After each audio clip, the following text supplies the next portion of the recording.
I bet you can't guess what time it is. I bet you can't guess what time it is. Bet you can't guess what time it is. Oh, it's time for a new video. Welcome back, welcome back, welcome back. Yes, as you can see, I'm feeling pretty good. I can say it's still kind of gloomy afternoon, but it is what it is. We're going to take it and roll with it. I am here, I am here, I am here. And we're getting ready to preview Stud Chronicles Episode 4. Episode 4 is going to be a quick talk about being a stud and being a mother.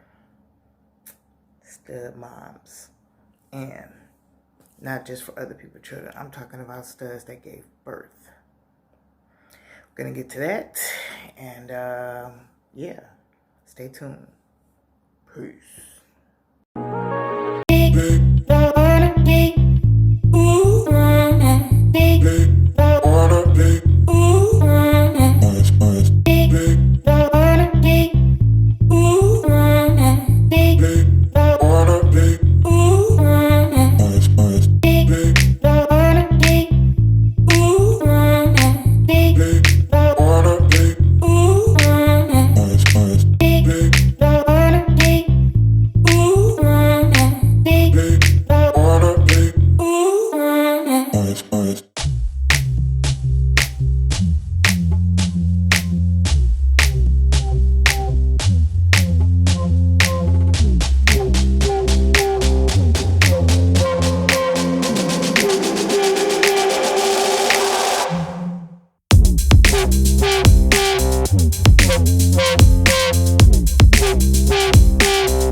Me personally, how did it happen for me was at the age of 17, I found out that a young lady who I was dating had clearly had sex with a male because what?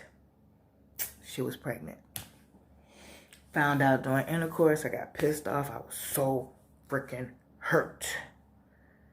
So it had been this dude that was over by my the place where I babysat. And he had already been putting in word to be asked about me. And I went and told him I wanted him to take my virginity. I did it out of spite because I was pissed off at the move the young lady had made. And it didn't turn out to be that bad. He was very romantic, kind, and gentle. A lot of people have a painful or difficult first experience. Mine wasn't too bad. And me being the freaky Scorpio that I am... yeah, I had to go back one more again and see if that's really what it was. So when I did that, what do you know? Boom. Condom was broken. He said that, you know, he had his reasons for doing that. Anyway, after an all-day session, February 6th to be exact, November 6th, I gave birth to a beautiful baby boy. Best experience in the world. For me, I had every reason to choose not to be a parent. I had just really got out of a mental institution where my mom had put me in after they discovered that I had isolated myself due to severe depression for a couple of weeks. Mental institution changed my life. They put me on a medication. I think it was Prozac to be exact. And I took that up until the time that I found out I was going to give birth. So I was not in a good place. I was having a lot of suicidal ideations, and my mom wanted me to have an abortion. I chose not to do that. Missed out on some college scholarships, some prom, etc., etc. because I was a senior in high school, but at the time I was at a Catholic high school because I had been recently kicked out of public high school for defending myself. That's in another story. So, there I was to embrace the idea of being pregnant, and I chose to keep my baby. The man who I was pregnant by also asked me to keep my baby. He said that he would be a great father, better than his father. However, drugs took him out. So, neither here nor there. The first thing that I noticed was coming up as a young stud, the girls that was kind of in the cliques and making moves around me, they had children too at some point. And when they became studs or switched over, it's like the kids disappeared. Like somebody else was raising their children, and you just never saw them be a parent. And the stuff that made me even madder about that was the fact that you would see them get with girls and then play daddy to their child, but you don't even have your own child. And no judgment, because that's for God to do, but being a child advocate and just passionate about children and how much they need nurturing, it irritated me. And people used to always tell me, that I was with my son too much and I don't come out and I don't hit the strip and I was a lame and I thought I was better than everybody else because I chose to be present in my child's life, and even physically I tried to keep some of that femininity, and they challenged me with that, like, you bisexual and all this and that, just because I didn't want to look like a hardcore man, hardcore stud trying to raise a boy. I just wanted him to have a presence of this was mom. So that's how I jumped down for me, and it was very rewarding. I see a lot of studs more recently that choose to have the baby in the relationship with their female, and I think that's a beautiful thing as well.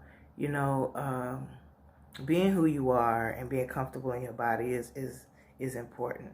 I understand why these people are transitioning, even young kids.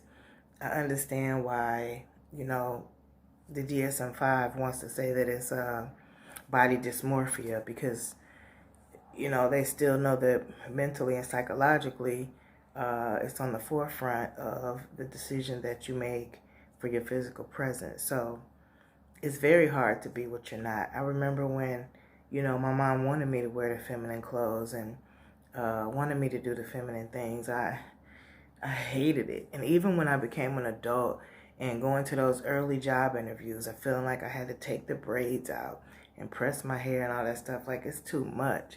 But when it came to being mom, I had no problem busting down all that femininity. I'm already super soft. I'm what you would definitely qualify as a soft stud. That's just the bracket that I would fit in.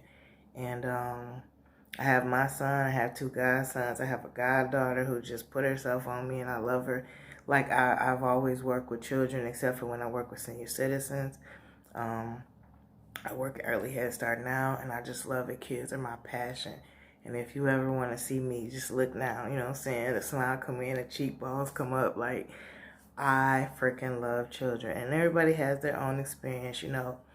My son personally had to grow with me through my growing, and coming to terms with my mental health and realizing that I had general anxiety disorder. I had major depressive symptoms. It wasn't easy.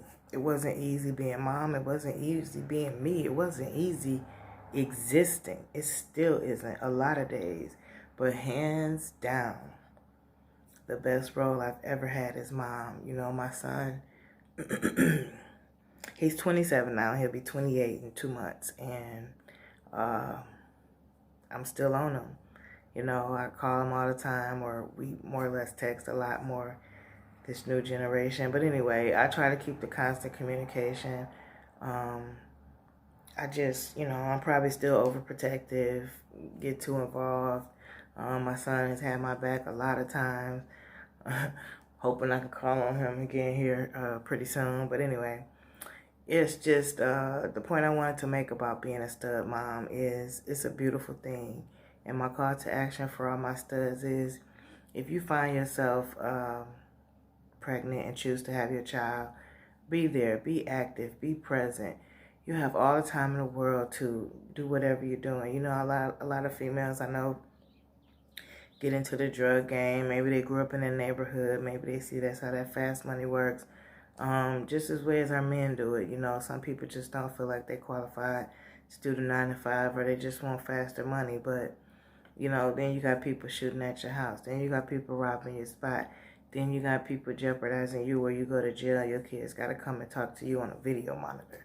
So my call to action is, just like any other mom, I need my stud moms to step up. If you have that child in your life, be 100% present. Raise them. Do your best.